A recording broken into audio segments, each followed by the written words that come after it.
Welcome from Dublin on this Bloomsday week 2013. This is Steve Cole, and I'm going to take you on a video tour of some of the sights and people I've met here this week.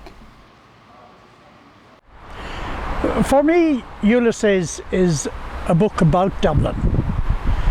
Because I'm a Dubliner, I have particular interest in it. It has always fascinated me.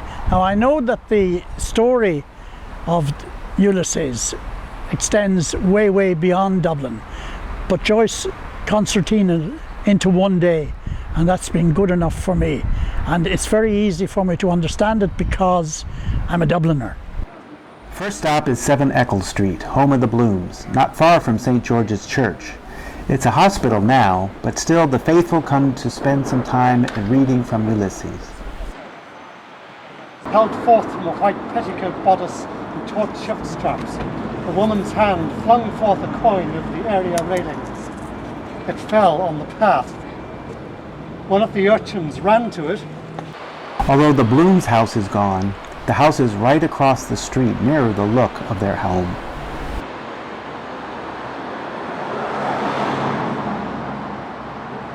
Bloom walked around the corner onto Dorset Street on his way to the butcher. For me, Ulysses has two major things that I love in it, in the novel. One, I guess, is the music. It has to be as a musician.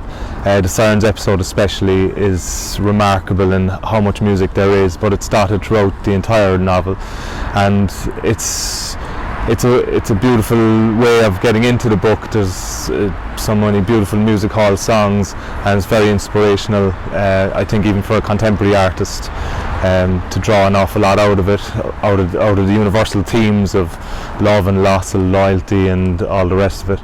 And the music in Ulysses, for me, is a good entrance point for anybody maybe thinking about tackling the book. Listen to it first and then maybe read it. Readings of Ulysses are a Bloomsday staple. The imaginative At It Again troupe stage them around Dublin all year long.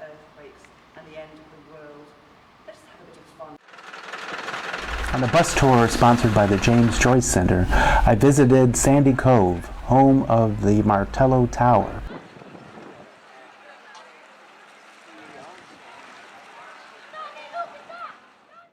He held the bowl aloft and intoned, "In Troibo ad altere Dei." Halted, he peered down the dark winding stairs and called up coarsely, "Come up, Kinch! Come up, you fearful Jesuit!"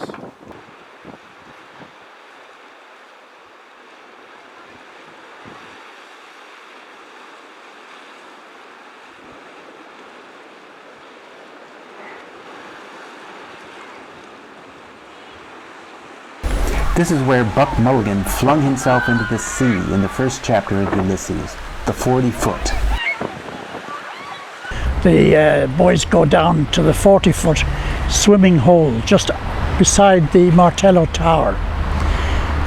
This 40-foot is often thought of by locals in Ireland as being 40-foot deep, but in fact the background to the 40-foot was as a result of the 40th Foot Regiment having their arsenal there back in 1800 and odd.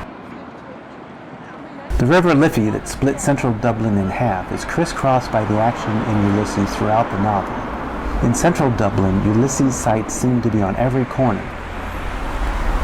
South of the river, the National Museum on Kildare Street is where Leopold Bloom took refuge from Blazes Boylan through these gates. And at Sweeney's Chemist Shop on Lincoln Place, you can still buy lemon soap, just like Bloom did, from Sweeney the Chemist. Head north across the Liffey to Glasnevin Cemetery. This is the Prospect Gate entrance.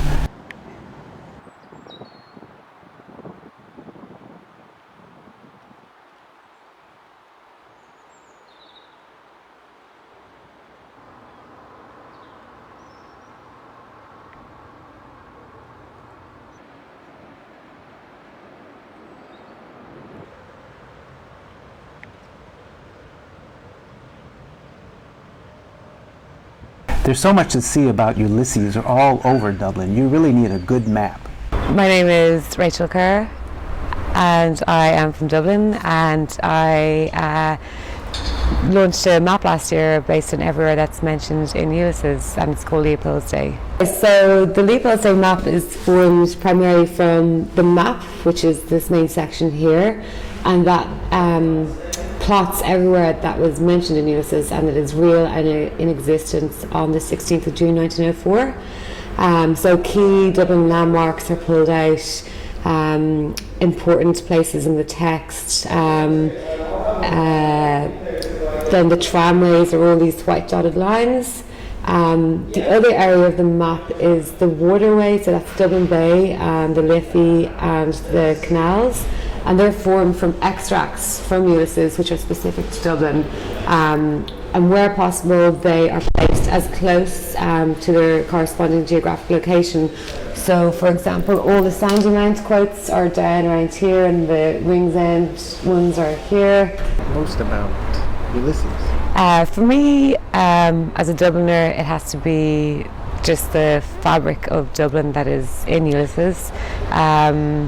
Just the everyday scenarios on the street, the rich characterization of like ordinary Dubliners, and a sense of humour that. And a good sense of humor is what the At It Again gang is all about in their many events they've sponsored around Dublin this week. Well, he's beyond everything, I declare. Somebody ought to put him in the budget. If I only could remember the one half of things and write a book out of it. The works of Master Poldy, yes. And it's so much smoother, the skin, much an hour he was at them. I'm sure by the clock, like some kind of a big infant I had at me. They want everything in their mouth, all the pleasure those men get out of a woman. I can feel his mouth, oh Lord. Okay, we better cool off a bit. Let's go back to Sandy Cove. Yes, isn't this a lovely view from the top of the tower? Yes. Oh, look over there, that's Hoth in the distance. One of the neglected themes a lot of the time in Ulysses is the father and son motif, whether it's Stephen and Simon. We're sitting here on a bench dedicated to John Stanislaus Joyce, James's dad, and he obviously had a kind of a difficult relationship with his father, and that comes through in the novel with Simon and Stephen. But also there's a beautiful vignette with Leopold and Rudy, the relationship that never was, I suppose, and also Leopold and his own father.